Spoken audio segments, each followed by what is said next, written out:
कहानी की शुरुआत में हम गौर को देखते हैं जिसकी बेटी उसके गोद में ही अपनी दम तोड़ देती है। गौर को ऐसा लगता था कि उसके देवता उसे बचाने के लिए आएंगे, पर धीरे धीरे उसके लोग भी खत्म हो रहे थे। इसके बाद गौर अपने देवता के पास जाता है और उनसे अपने लोगों की जान बचाने के लिए कहता है, पर उसका देवता उसकी मदद नहीं करता और गौर से कहता है तुम लोगों के मरने के बाद भी मुझे पूजने वालों की कमी नहीं रहेगी। यह सुनकर गौर को गुस्सा आ जाता है और वहाँ पर रखी एक तलवार से अपने देवता को ही मार देता है। दरअसल वह तलवार जिसके पास होती है वो धीरे धीरे उस आदमी को भी मार देती है। इसके बाद गौर कसम खाता है कि वो किसी भी देवता को जिंदा नहीं छोड़ेगा। खैर, इसके बाद हम थॉर को देखते हैं जो एक पेड़ के नीचे बैठकर ध्यान कर रहा होता है। तभी वहाँ पे उसके कुछ दोस्त आते हैं जो थॉर को एक लड़ाई में भाग लेने के लिए कहते हैं। थॉर भी मान जाता है और वह अपनी कुल्हाड़ी पर बैठकर उस प्लेनेट पर पहुंच जाता है जहां पर गार्डियन ग्रुप के लोग राक्षसों से लड़ रहे होते हैं। तभी उस ग्रह का राजा थॉर के पास आता है और थॉर से अपनी ग्रह को बचाने के लिए मदद मांगता है। थॉर भी उसकी बातें मान लेता है और अकेले ही उन सारे राक्षसों को खत्म कर देता है। खैर, इसके बाद हम जेन फोस्टर को देखते हैं जो कैंसर जैसी खतरनाक बीमारी पीड़ित होती है। तभी वह एक बुक को देखती है जिसमें थॉर का हथौड़ा का चित्र बनाया होता है, तो उसे थॉर की याद आने लगती है। के बाद वो इस घाट पहुंच जाती है जहां पर थॉर का टूटा हुआ हथौड़ा रखा हुआ था। जेन फोस्टर जब उस हथौड़े के पास जाती है तो वो टूटा हुआ हथौड़ा वापस से पहले जैसा हो जाता है। इसके बाद थॉर को उस प्लेनेट का राजा 2 बकरे तोहफे के रूप में देता है। जब थॉर अपने स्पेसशिप में आता है तो उसे पता चलता है कि गौर उसके सारे देवताओं को एक एक करके मार रहा है। इसके बाद थॉर उन्हें बचाने के लिए उनके पास पहुंच जाता है तो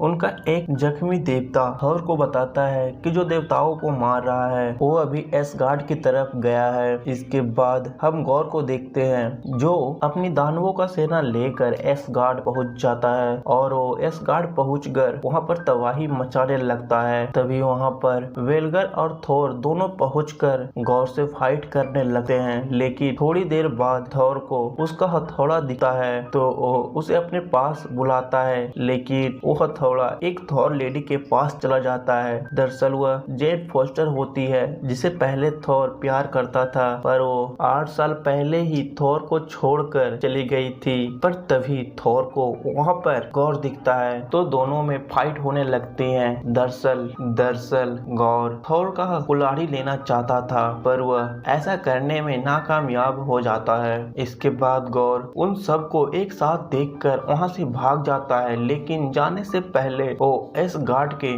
बच्चों को पकड़कर अपने साथ लेकर चला जाता है। अगले दिन जिनके बच्चे गायब हुए थे उनके पेरेंट्स थॉर से मदद मांगते हैं तो थॉर उन्हें विश्वास दिलाता है कि वो जल्द से जल्द उनके बच्चों को उनके पास लाएगा। खैर, इसके बाद एक बच्चे का परछाई उसके पास आता है जो उससे मदद मांग रहा होता है तो थॉर उस बच्चे के आंख में देखकर उसके पास पहुंच जाता है और उन बच्चों को बताता है कि डरने की कोई बात नहीं है, मैं जल्द ही अपनी टीम को लेकर तुम सबको बचाने के लिए यहाँ आऊंगा। इसके बाद थॉर अपनी टीम को बताता है कि गौर ने उन बच्चों को अंतरिक्ष में छिपा कर रखा है जहाँ पर सिर्फ काले सायों का राज है। इसके बाद वे सभी ज्यूस के पास पहुंच जाते हैं जो कि देवताओं का राजा होता है। थॉर उससे मदद मांगता है कि हमें जल्द से ही गौर को रोकना होगा वरना वह सारे देवताओं को एक एक करके मार देगा। पर ज्यूस उसकी मदद ना करके उसे बंदी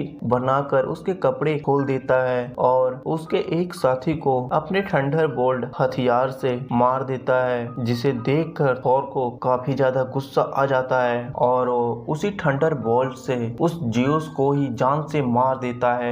इसके बाद वो अपने साथी को देखता है जिसका सिर अभी भी जिंदा होता है। एन वक्त पर वेलकरी उस थंडरबोल्ट को ले लेती है। इसके बाद वे गॉड से फाइट करने के लिए उसके प्लेनेट की तरफ निकल जाते हैं। जाते वक्त जैन और थॉर एक दूसरे से बातें करने लगते हैं। थॉर जैन से कहता है कि वह अब भी उससे प्यार करता है, जिस पर जैन उसे बताती है कि मुझे कैंसर है और उसके कुछ ही दिनों में डेथ हो जाएगी। यह सुनकर थॉर को बहुत ही बुरा लगता है। इसके बाद वे उस अंधेरे प्लेनेट पर पहुंच जाते हैं। प्लेनेट पर पहुंचते ही पूरा प्लेनेट ब्लैक एंड व्हाइट हो जाता है और वे बच्चे भी उस प्लेनेट पर नहीं होते। तभी जैन को एक पेपर पर कुछ चित्र बनाई हुई देखती है, जिसे देखकर जैन समझ जाती है कि गौर उस कुल्हाड़ी की सहायता से इटर्निटी का दरवाजा खोलना चाहता है। इसीलिए वो उस कुल्हाड़ी को बहुत दूर फेंक देती है। पर तभी गौर उस जगह पर आ जाता है और उन सभी को बंदी बना लेता है।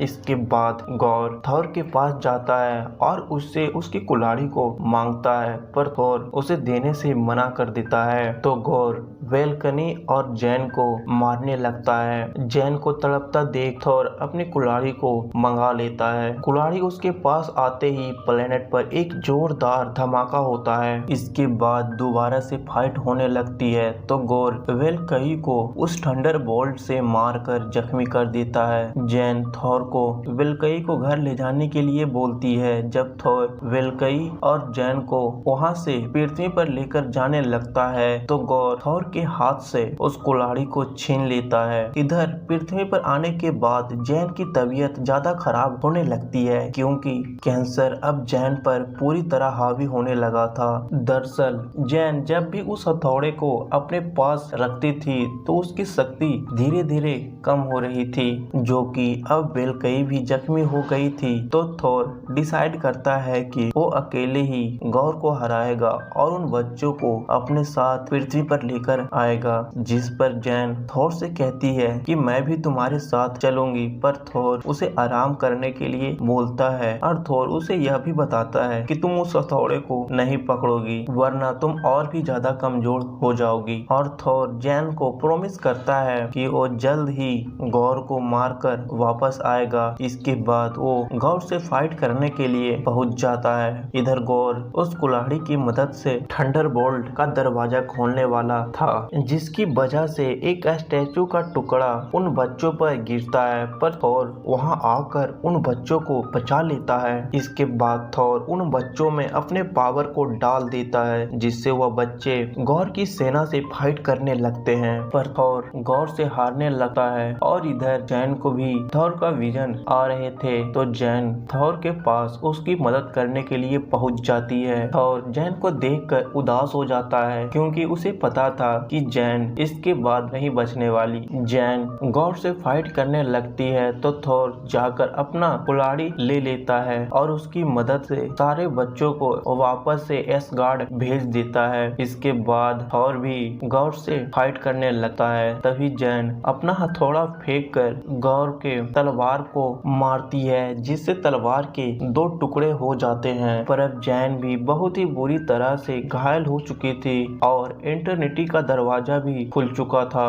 गौर उसके अंदर जाकर इटर्निटी से वरदान मांगने ही वाला होता है। तभी थॉर उसे समझाता है कि तुम ऐसा करने से पहले एक बार अपनी बेटी के बारे में सोचो। इतना कहकर थॉर जैन के पास चला जाता है, जो कि वह भी अब मरने ही वाली होती है। यह सुनकर गौर रोने लगता है और वह कहता है कि अगर मेरी बेटी जिंदा भी हो गई तो उसका ख्याल कौन रखेगा, क्योंकि मैं भी अब मरने ही वाला हूँ। तो जैन उससे कहती है कि तुम्हारे मरने के बाद तुम्हारी बेटी का ख्याल थॉर रखेगा। इसके बाद जैन और गौर दोनों की डेथ हो जाती है। फिर हम कुछ दिन का बाद का सीन देखते हैं कि थॉर गौर की बेटी को अपने साथ रखता है और उसे राक्षसों से फाइट करने की सारे तरीके सिखाता है। और इसी के साथ यह कहानी समाप्त हो जाती है। अगर कहानी पसंद आई हो तो चैनल को सब्सक्राइब कर ले और वीडियो को लाइक कर दे। मिलते हैं अगले वीडियो में। फिलहाल के लिए बाय बाय।